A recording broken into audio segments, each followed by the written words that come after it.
Hello everyone, my name is Matt Cincerello, and I'm the owner and managing member here at U-Nique Accounting.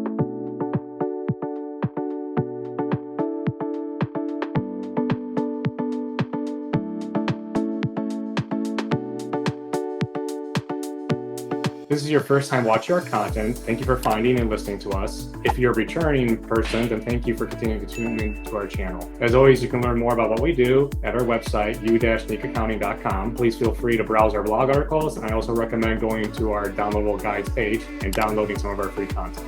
As usual, I've got a beverage, and if you can see my cup, it does have a hashtag Make Today Count. But if you're wondering what I'm drinking, today is Trader Joe's sparkling coconut water with yuzu. And the hashtag for my cup is a slogan for a not-for-profit foundation, my best friend foundation. I'm a board member for. It's a dear, close personal foundation that I'm involved with. If you or someone you know of is dealing with the impact of cancer, there'll be a link to a form attached at the end of this video that you can click on. So now that we got the intro stuff out of the way, let's go ahead and jump into today's topic. So this is a second video in our series on lessons from Disney World. I didn't show it off last time, but this is a shirt we made in Walt Disney World, best day ever, Baby Yoda. Just like to show it off a little bit.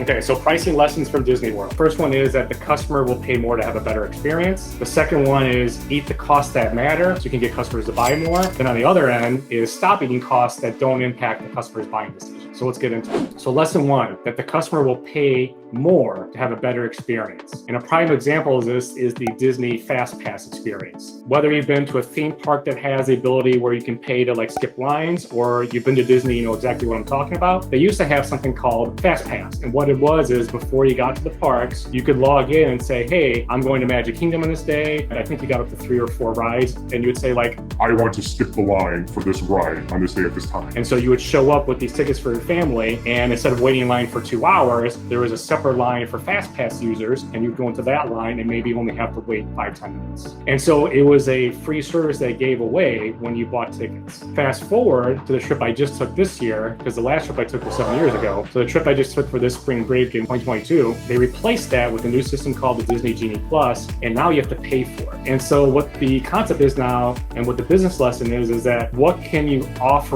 to separate your services where you can add a perk in for a fee. So like Disney's perk was, okay, you're here, you love our rides, they have long waits because we're a popular place. However, you want to skip that, pay a fee for the day to do that, and you can do this, 4, 5, 6 times during the day. And so for some people who only go to Disney every so often, and they're there and their time is precious, they're like, I'm paying the extra money because I want to get in the rides as fast as possible. Then there's other people who don't care about it. They could be residents of Florida. They may want to save the money because to them, like their time just isn't worth the extra cost to do it. And they're okay with waiting in line and going on less rides. To each your own. The lesson from Disney here is that there are people who don't want to wait in line. There's people who don't want to do slower standard things that other people are fine with. So in your business, what is something that you can separate as a standard offering versus something that's a perk? And then what can you price and charge for people who would be willing to do that? So it could be manufacturing lead time. You could tell everyone that from time to order, purchasing, delivery, like it takes us 45 days,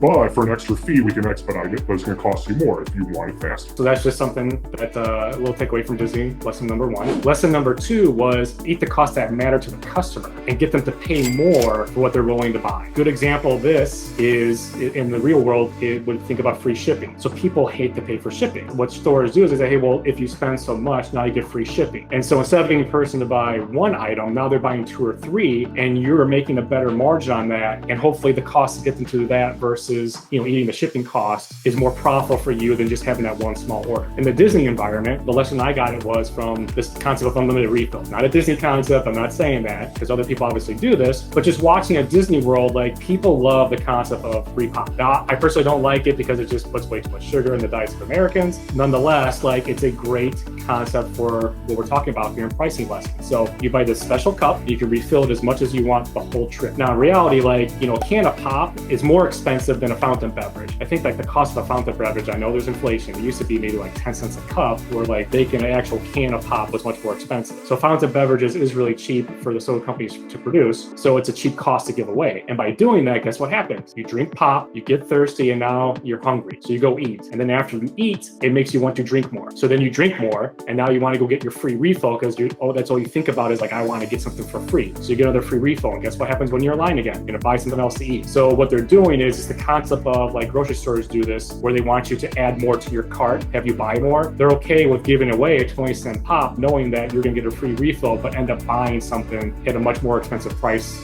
just because you're there in line. So lesson number 3 is to stop eating costs that do not impact customers' buying decisions. Where I got this lesson from was the concept of the Disney Magical Express. And I will tell you, I was so bummed when we were booking our trip this visit to find out that that no longer existed. The last time we went, our kids were young. They were 2 and 4. The Magical Express was just truly wonderful. If you never got to experience it, I'm sorry, but basically like you would go to the airport, and once you handed off your bags, and we're talking about checked luggage, once you hand off your checked luggage, you never had to touch it again. You would land in Orlando, get on this Disney Magical Express, which was free. They would take you to your hotel. You would check in, and your bags would just be there in your room. Disney took care of knowing what airline you were on, what you're doing, and they would get your bags and put them in your room for you. So think about like the strollers and all the stuff you have to bring as a family. They took that away. Now at the end of the day, when we were booking our trip, not having the Disney Magical Express, as great as it was, did not impact our decision to go to Disney and what we did there. And that's the lesson, is look at what you're giving away to your customers, thinking that that's like an incentive to get them to buy from you, when really it does not impact their decision to buy from you any way or form. And one way to look at that, and say with the Disney Magical Express, is what are you offering that no competitor has imitated? Now, they may not imitate it because it's so hard for them to do it because it's a big cost giveaway, or they could look at it and they didn't imitate it because they're like, this doesn't impact the buying decision. So just like imitation is the best form of flattery, when they don't imitate you, that's when you should look back and be like, whoa, no